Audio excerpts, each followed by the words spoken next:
예, 제가 오늘 말씀을 순종은이라는 제목으로 함께 은혜를 나누기 원합니다. 제가 내려가서 하겠습니다.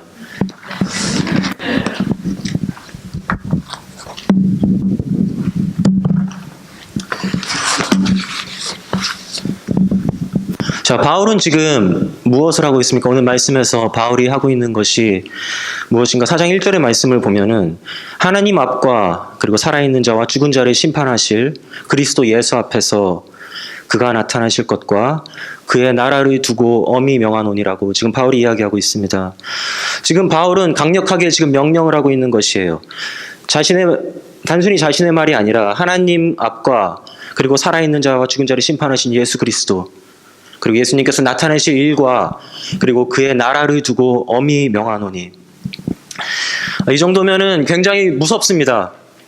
이 정도면 편지를 받는 수신자가 그 밑을 읽기를 부담스러울 정도로 지금 굉장히 강력하게 지금 순종을 촉구하고 있어요.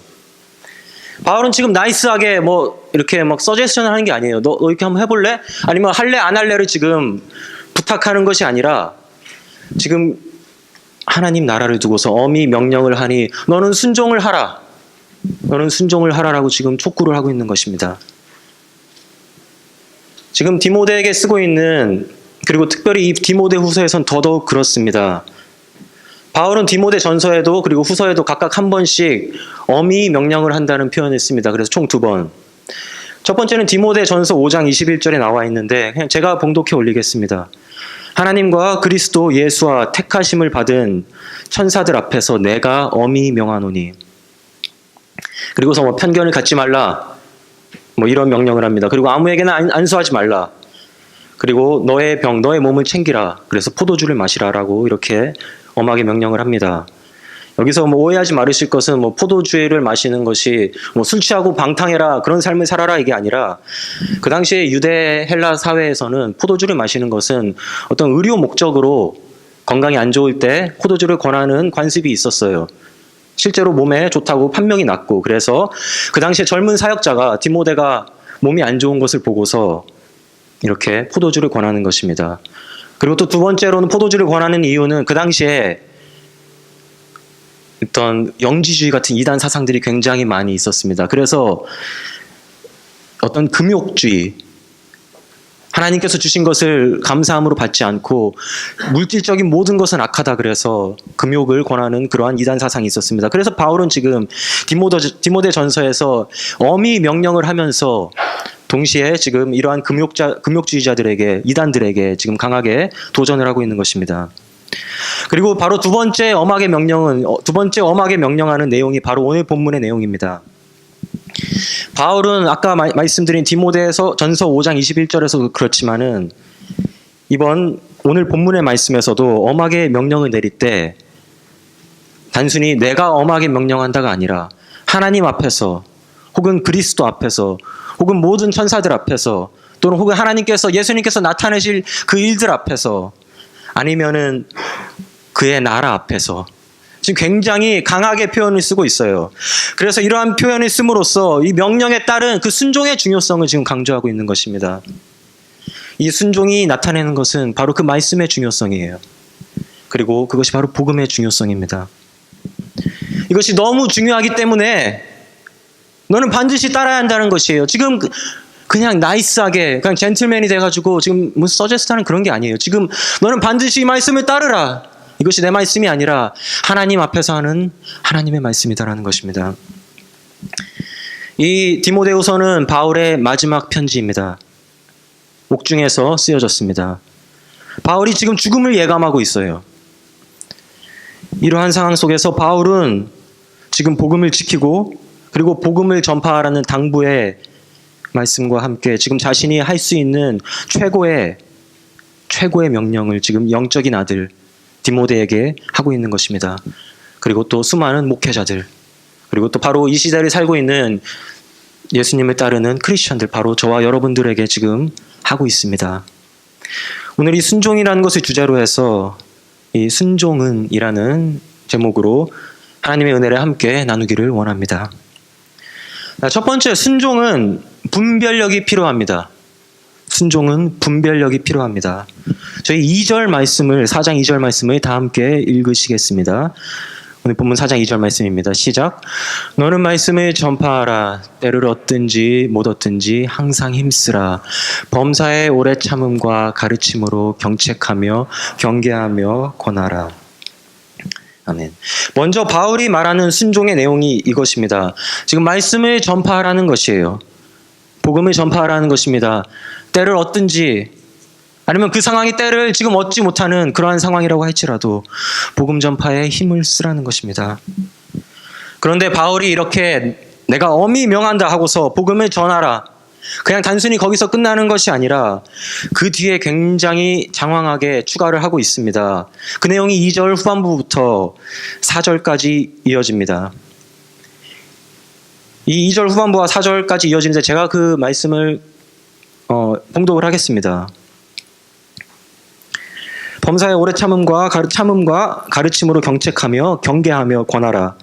때가 이르리니 사람이 바른 교훈을 받지 아니하며 귀가 가려워서 자기의 사욕을 따를 스승을 많이 두고 또 그 길을 진리에서 돌이켜 허탄한 이야기를 따르리라. 지금 여기 한어 성경에는 나와 있지 않지만은 이 2절과 지금 3절 사이에 접속사가 하나 들어갑니다.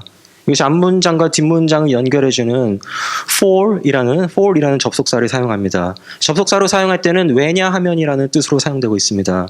그러면서 3절에 for the time is coming. 무슨 때가 오고 있다. for the time is coming. 그러면서 2절에 보여지는 범사에 오래 참고 가르치고 경책하며 경계하고 권하라는 그렇게 엄하게 명령하는 이유를 3절에서 설명을 해주고 있는데 그것은 바로 3절에 나오는 내용입니다. 지금 때가 이르리니 사람이 바른 교훈을 받지 아니하고 귀가 가려워서 자기 사욕을 따를 스승을 많이 두고 있다. 그리고 또 4절까지 이어집니다. 그 길을 진리에서 돌이켜 허탄한 이야기를 따르리라. 사람들이 지금 그러한 시간이 오고 있다는 것이에요. 그러한 위기에 지금 말세의 특징들이 다가오고 있다는 것이에요. 여기서 3절에서 스승이라는 표현을 쓰고 있는데 저희는 이 단어에 주목해 볼 필요가 있습니다. 스승과 제자는 순종을 요구하는 사이입니다. 스승은 당연히 제자에게 명령을 할 수 있어요. 특별히 이 시대 때는 더더욱 그랬습니다. 스승과 제자의 관계가 더더욱이 절대적인 그러한 관계였던 것이요. 이 당시에는요. 아니 불과 한 20년 전 제가 중학교 고등학교를 다니던 1990년대쯤만 하더라도 그때는 제자가 스승의 그림자도 밟을 수 없다라는 말이 있었을 정도로 그 관계가 굉장히 절대적이었어요. 지금은 그렇지 않죠. 제가 요즘 유튜브 동영상 같은 걸 보면은 제자가 막 스승을 패더라고요. 막 밟고 그림자만 밟는 정도가 아니라 그냥 진짜로 밟더라고요. 근데 물론 이게 옳다는 것이 아니라 세대가 이렇게 됐어요. 근데 그 당시에는 그런 시대가 아니었어요. 그 당시에는 제자가 감히 스승에게 도전할 수도 없는 그림자도 정말 밟을 수 없는 그러한 관계였어요. 그런데 지금 그 스승이라는 사람들이 혹시나 내가 따르고 있는 그 순종의 내용이 그 대상이 그 이유가 혹시나 잘못된 동기나 아니면 잘못된 사람이 아닌지 지금 분별력을 가지고 살펴보라는 것이에요. 지금 깨어있으라는 말씀이에요. 너가 순종을 해야 되는데 복음 전파를 하고 말씀을 듣고 순종을 해야 되는데 그런데 그 순종의 내용이 어떤 것인지 너희가 살펴보라는 것이에요. 그 스승이 누구인가? 깨어있으라는 것입니다. 지금 바울이 순종을 하라고 강하게 명령을 하고 있는데 하나는 하나님의 말씀의 전파에 대한 이야기를 하고 있어요. 그리고서 바로 그 다음에 세상에서 떠도는 진리가 그 진리에서 돌이킨 말씀들이 있는데 주의하라 이것입니다. 바로 분별력을 가지라는 것이에요.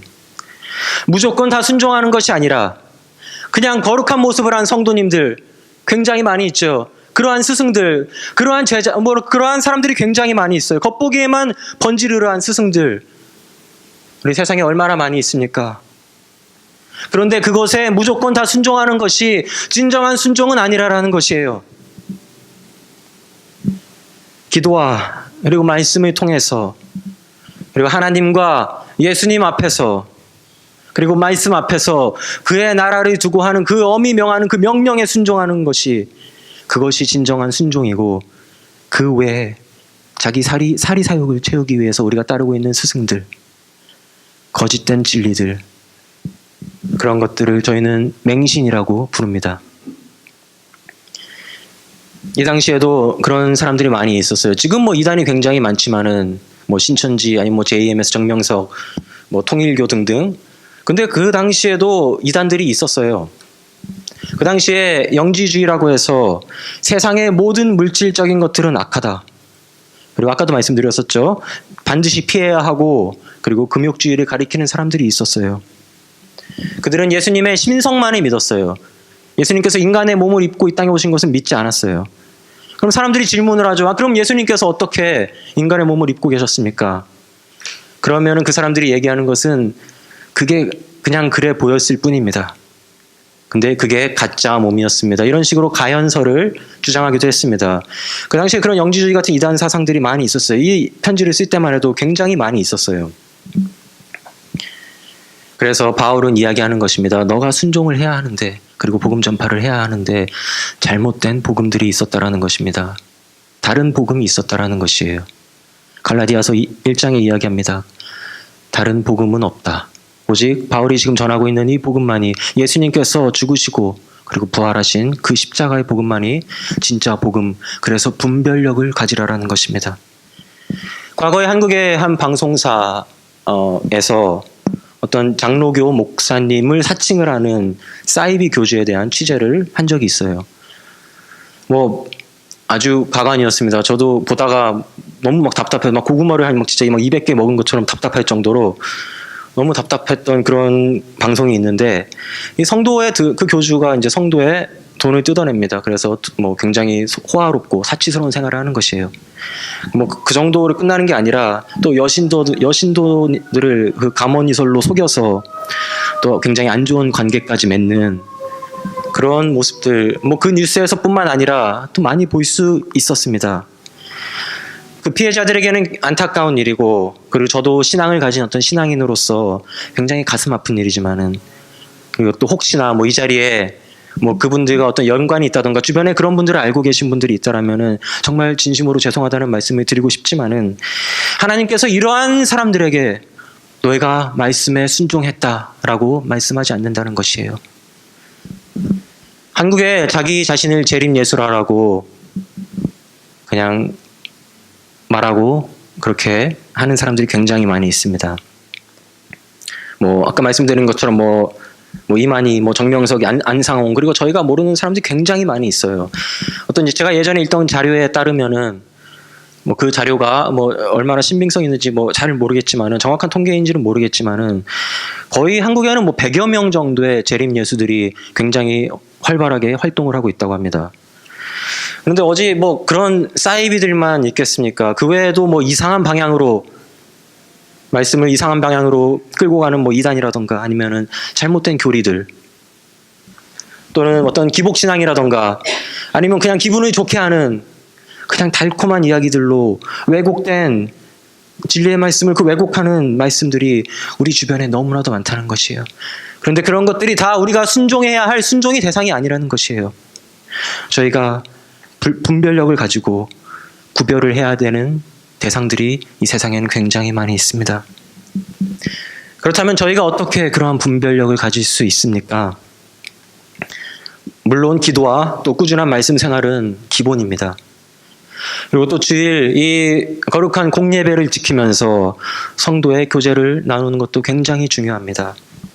그리고 또한 가장 안전한 방법은 바로 자신이 소속된 교회, 그곳에서 신앙생활을 하면서 말씀으로 양육을 받는 것이에요. 어떤 사이비나 이단들은 우리의 사욕을 채워줄 달콤한 이야기들을 굉장히 많이 가지고 있습니다. 우리의 간지러운 귀를 긁어줄 만한 그러한 이야기들을 굉장히 많이 가지고 있어요. 그래서 예전에는 뭐 주중에 성경 공부를, 제가 뭐 잘 모르는 분이라고 할지라도 성경 공부를 주중에 하러 간다. 어디로 갑니다. 뭐 그 형제님 저는 잘 모르지만은, 그 자매님 저는 잘 모르지만은 그래도 참 신앙이 좋으시네요라는 말을 했었어요. 예전에는 그렇게 했었지만 요즘은 제가 잘 모르는 분들의 집에 뭐 이렇게 성경 공부를 하러 갑니다라 그러면은 불안해요. 그리고 두려운 마음이 있어요. 세상이 어떤 가르침을 가르치는지 모르기 때문에.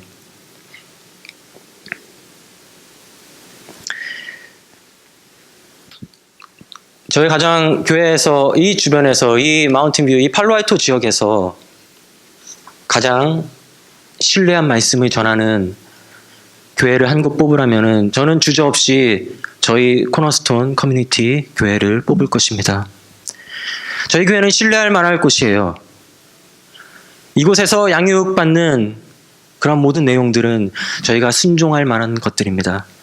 그러나 세상은 그렇지 않습니다. 고린도후서 11장 14절의 말씀을 보면은 사탄도 자기 자신을 광명의 천사로 가장하나니, 사탄도 광명의 천사로 자기 자신의 모습을 바꾸는 것이에요. 그래서 달콤한 말들을 하면서 우리들이 현혹하는 것입니다. 분별력을 가지고 깨어 있어서 하나님 앞에서, 그리고 예수님 앞에서, 그리고 그의 나라 앞에서 올바른 순종을 하는 저와 여러분들 되시기를 축복합니다. 두 번째, 순종에는 고난이 따릅니다. 순종에는 고난이 따릅니다. 5절 말씀입니다. 오늘 5절 말씀을 저희 다 함께 한 목소리로 봉독하시겠습니다. 시작. 그러나 너는 모든 일에 신중하여 고난을 받으며 전도자의 일을 하며 내 직무를 다하라. 아멘. 지금 바울은 지금 순종을 요구하는 강력한 명령을 하면서 고난을 함께 받으라라고 이야기를 하고 있습니다. 아니, 우리가 무슨 일을 할 때 우리가 순종해야 되는 그 대상 앞에 있을 때에 그런 사람한테 너가 순종을 하는데 고난도 함께 받아라, 이런 요구를 하면 이게 대체 순종을 해야 되는 것인가, 순종을 하지 말아야 되는 것인가? 우리 인간적으로 이런 요구를 받으면은 정말 사도 바울의 편지고 뭐고 간에 그 자리에서 도망치고 싶어질 것이에요. 어차피 바울은 지금 옥에 갇혀 있는 상황 아닙니까? 바울이 코앞에서 나에게 하는 명령도 아니고 그냥 내가 어쩔 수 없이 그냥 대답해야 되는 그런 것도 아닌데, 그리고 사도 바울도 좀 이럴 때는 이렇게 옥에 갇혀 있을 때 좀 조용하게 좀 말투를 좀 낮춰서 너무 팍팍하게 굴지 말고 그냥 좋은 게 좋은 거잖아요. 그냥 순종하면은 여러 가지 좋은 일들이 따라올 것입니다. 이렇게 그냥 좋은 얘기만 좀 써줄 수도 있잖아요. 편지에 지금 좋은 말만 해도 사람들이 읽을지 안 읽을지, 내 말을 따를지 안 따를지 그 모르는 그러한 상황 속에서 지금 바울은 강력하게 선포합니다. 순종하라, 그리고 고난을 받으라. 여러분, 하나님 말씀에 잘 따랐다고 생각했는데, 그러한 삶을 살아왔다고 생각을 했는데 우리 삶 속에서 풍랑을 만나는 경우가 너무나도 많이 있습니다. 잘해보려고, 내가 신앙생활 좀 잘해보고자, 그래서 하나님 말씀대로 살아왔는데 자꾸 이런 일들이 생기면은, 이런 풍랑을 만나면은 저 인간적인 마음으로 마음이 확 꺾입니다. 아니, 하나님 말씀에 내가 순종을 했는데, 그래서 예수님 쫓는 삶을 지금까지 살고 있었는데 거기에 또 고난이 따라오는 것이에요. 그래서 사람들의 무시를 당하고 예수님의 이름 때문에 삶 속에서 어려움을 당하고 그리고 뭔가 손해를 보게 되는 것이에요. 그러면 저희는 너무 쉽게 이렇게 이야기합니다. 내가 뭔가를 바라고 한 건 아니지만은 그래도 이건 아니죠. 그래도 하나님 나한테 이러시면 안 되죠. 내가 그래도 순종하는 삶을 살아왔는데, 그런데 하나님 지금 저한테 정말 이거 너무하신 거 아닙니까? 내가 이런 고난을 왜 받아야 합니까? 여러분, 복음 전도자의 삶 속에 고난이 따르는 것은 성경이 계속해서 이야기하고 있습니다. 그것은 어쩌면 예수 그리스도를 잘 따르고 있는 증거일 수도 있어요.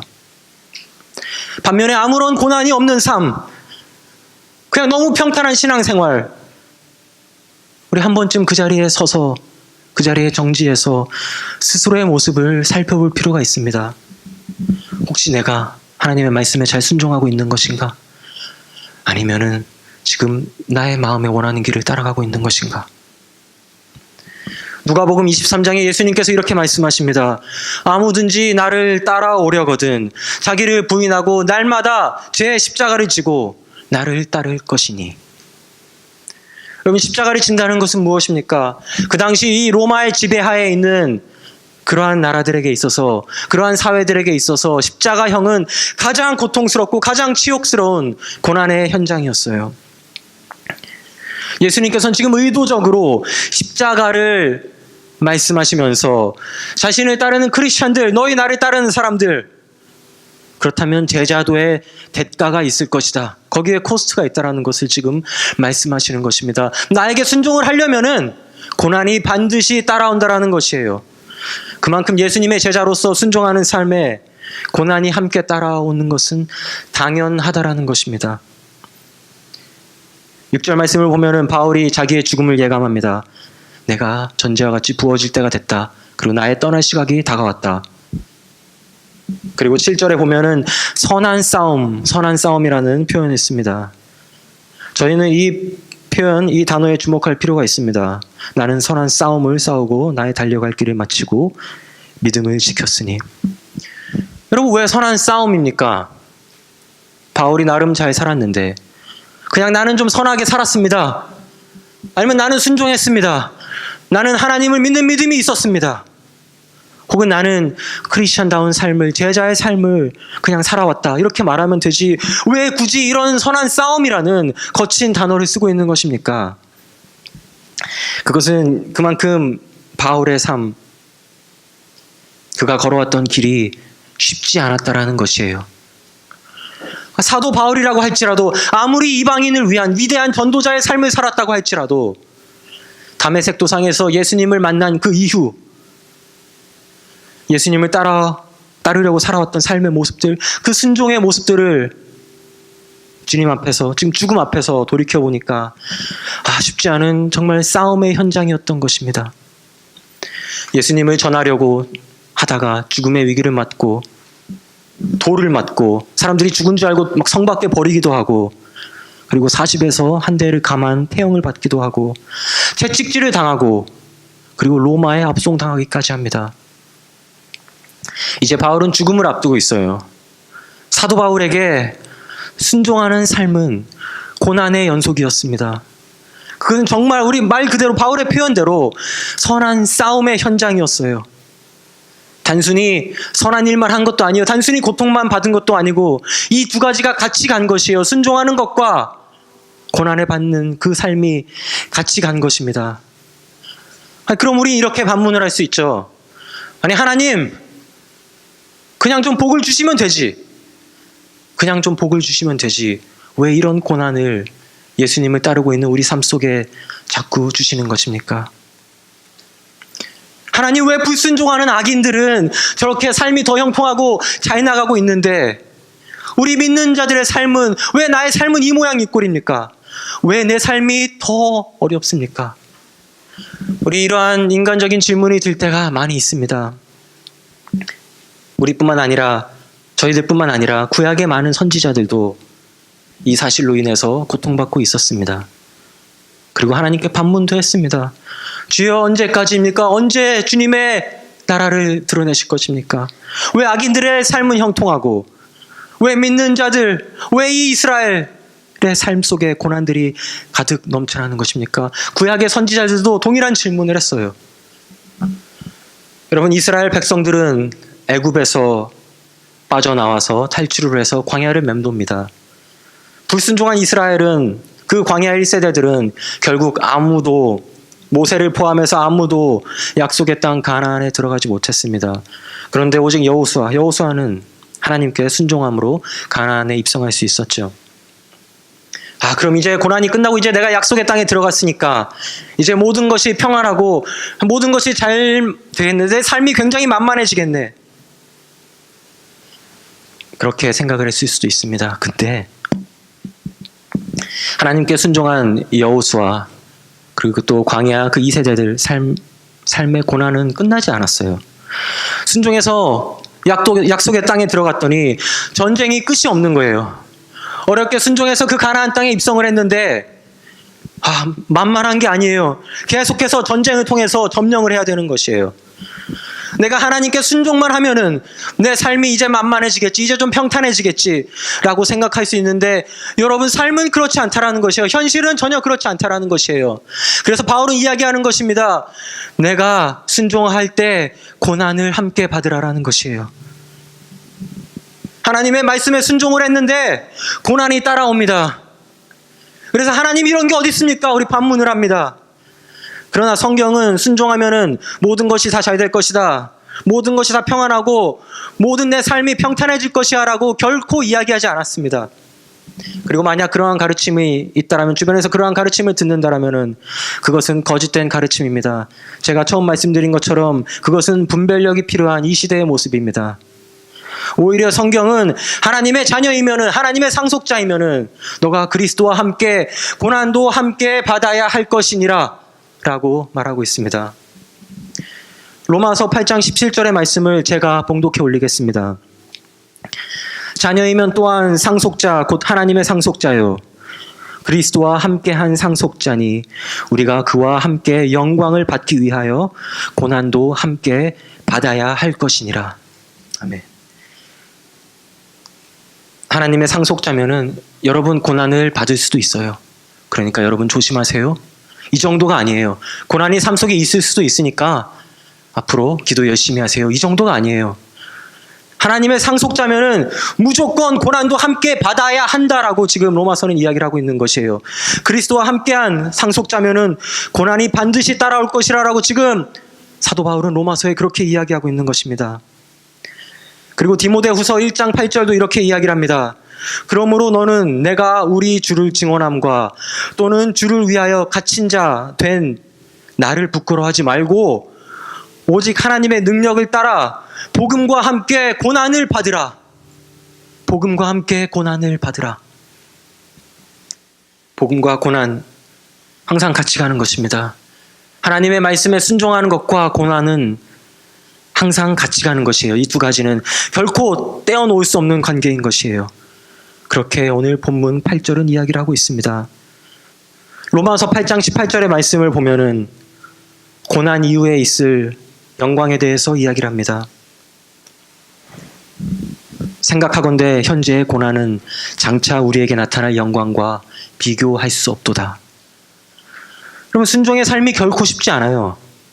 그러나 하나님께서 무슨 억하심정이 있으셔가지고 우리를 복음과 함께 복음을 이렇게 딱 주면서 고난도 같이 받아라 이런 게 아니에요. 이를 통하여서 우리가 더더욱더 예수 그리스도 안에서 연단되기를 원하시는 것이고, 그리고 그 예수님의 고난에 정말 100만 분의 1 아니 1000만 분의 1이라도 동참하기를 원하시는 것입니다. 그리고 이렇게 선한 싸움 다 싸우고 달려갈 길을 마치고 나아갈 때에 의의 면류관이 준비되어 있다라고 오늘 본문 8절은 이야기를 하는 것입니다. 예수님 또한 순종하셨는데 죽기까지 순종하신 분입니다. 아니, 그분의 순종은 고난으로 이어졌지만은 하나님께서 예수님을 어떻게 하셨습니까? 지극히 높이시고, 그리고 오늘 우리가 찬양한 것처럼 모든 이름 위에 뛰어난 이름을 주신 것입니다. 빌립보서 2장 5절에서 8절 말씀입니다. 이거 제가 봉독해 올리겠습니다. 너희 안에 이 마음을 품으라. 곧 그리스도 예수의 마음이니 그는 근본 하나님의 본체시나 하나님과 동등됨을 취할 것으로 여기지 아니하시고 오히려 자기를 비워 종의 형체를 가지사 사람들과 같이 되셨고 사람의 모양으로 나타나사 자기를 낮추시고 죽기까지 순종하셨으니 곧 십자가에서 죽으심이라. 순종하신 예수님께서 십자가의 고난을 당하신 것입니다. 그런데 성경은 이렇게 끝내지 않습니다. 그리고 바로 이어지는 9절부터 11절 말씀은 영광을 주셨다라고 이야기를 합니다.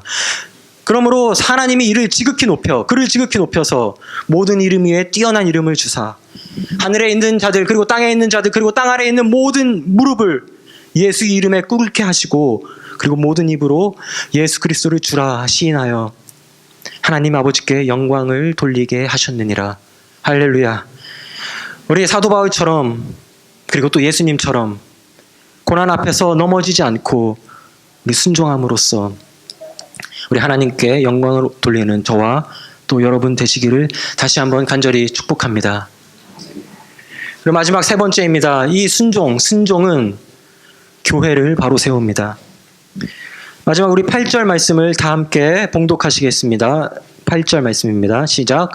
이제 후로는 나를 위하여 의의 면류관이 예비되었으므로 주 곧 의로우신 재판장이 그날에 내게 주실 것이며 내게만 아니라 주의 나타나심을 사모하는 모든 자에게 도니라. 아멘. 내게만 아니라 주의 나타나심을 사모하는 모든 자에게. 바울은 지금 선한 싸움을 싸웠습니다. 그리고 그 고난 중에도 순종하는 그러한 삶을 살아왔어요. 바울은 이제 의의 면류관을 받습니다. 그는 그러한 자격이 충분히 있었던 사람이에요. 그럼 그만큼 정말 하나님 앞에서 크게 쓰임받던 종이었죠. 그런데 오늘 본문은 이러한 의의 면류관이 오직 바울만을 위해서 준비되어 있는 것이 아니다라고 강력하게 선포하고 있습니다. 말씀은 의의 면류관을 주 곧 의로우신 재판관이 주실 것인데 나 바울에게 뿐만 아니라 주의 나타나심을 사모하는 모든 자에게 동일하게 주어진다라고 지금 선포하고 있는 것입니다. 주의 나타나심을 사모하는 모든 자들, 주님을 기다리는 모든 자들, 주님의 말씀에 순종하는 이 엄히 지금 바울이 명령하고 있는 이 말씀에 순종하는 모든 자들, 바로 교회, 바로 이 교회에 주시는 말씀이라는 것이에요. 바울처럼 대단한 일들을 하고 기독교 역사에 위대한 업적을 남기고 이런 사람들에게만 주시는 어떤 특별한 면류관이 아니라 하나님의 말씀에 순종하고 그 고난을 이기고 그리고 주님께 삶을 바치는 바로 모든 자들, 바로 이 교회에 주시는 하나님의 선물이라는 것입니다. 여러분, 바울은 어떤 사람입니까? 이방인을 위한 사도로서 큰 쓰임을 받았어요. 예수님보다도 오히려 예수님을 더 적극적으로 전하면서 더욱더 전파하면서 많은 이 서신서들 쓰고 그리고 많은 교리 서신들 정말 유명한 로마서, 고린도전후서, 갈라디아서, 에베소서, 빌립보서, 골로새서, 신약성경 이 27권의 책 중에서 무려 13권이나 바울이 작성을 하면서 이러한 지혜로운 사람 아닙니까? 영국의 대형 박물관이라는 굉장히 유명한 박물관이 있습니다. 그 박물관의 관장이 예전에 이런 말을 했습니다. 무엇을 줘도 나한테 세상의 모든 금은 보화를 준다고 해도 나는 내가 가진 박물관과는 결코 바꾸지 않을 것입니다. 그런데 만약에 바울이 친필로 쓴 로마서 한쪽만, 바울이 친필로 쓴 그 로마서 한쪽만 나한테 주면은 저는 이 박물관과 교환하겠습니다. 라고 말할 정도로, 그리고 이 바울은 굉장히 대단한 사람이었어요. 그래요. 그건 맞는 사실이에요. 이 세상에서 큰 일을 한 사람이죠. 기독교 역사뿐만 아니라. 그런데 바울은 이렇게 얘기합니다. 그러한 바울이 이 의의 면류관이 나한테만 예비된 것이 아니라 바로 그리스도를 믿는, 그리스도를 사모하는 모든 자에게 보편적으로 주어지는 그러한 영광의 면류관이라는 것입니다. 너희 좀 더 분발해야 돼. 나 정도는 아니더라도 좀 더 열심히 살아야 돼. 바울은 이렇게 이야기하지 않았어요. 바로 예수님을 기다리고 예수님의 말씀에 순종하는 모든 사람들에게 바로 이 교회에 그 의의 면류관을 동일하게 줄 것이라고, 하나님께서 그 의의 면류관 씌워 주실 것이라고 바울은 선포하는 것입니다. 바울은 이 편지를 그 당시 목회자인 자신의 영적인 아들인 디모데에게 그리고 또 그의 교회들에게 보내고 있습니다. 단순히 나 바울도 아니고 단순히 그때 디모데 한 사람도 아니라 주의 나타나심을 사모하는 모든 자가 이 말씀을 듣고 이 말씀을 통해서 도전을 받고 그리고 순종함으로써 교회가 말씀 안에 온전히 바로 서기를 바라는 바울의 마음입니다. 이 말씀이 저에게 그리고 또 저희들에게 큰 위로가 됩니다. 나는 비록 연약하지만, 나는 부족하고, 내가 비록 사도 바울과 같은 큰 업적을 남길 수는 없는 그냥 그저 한 사람의 예배자에 불과하지만은 하나님께서는 순종하는 주님의 자녀들에게 동일한 은혜를 내려주신다라는 것입니다. 그리고 그 한 사람 한 사람 모아서 교회를 세우시고 말씀을 통해서 그 교회를 바로 세우시고 그리고 우리가 그 선한 싸움 달려갈 때에 사도 바울한테 줬던 그 의의 면류관 동일한 것을 저희들에게도 약속을 하신 것입니다. 바로 이 땅에 순종하는 모든 교회들에게 동일하게 하신 말씀입니다.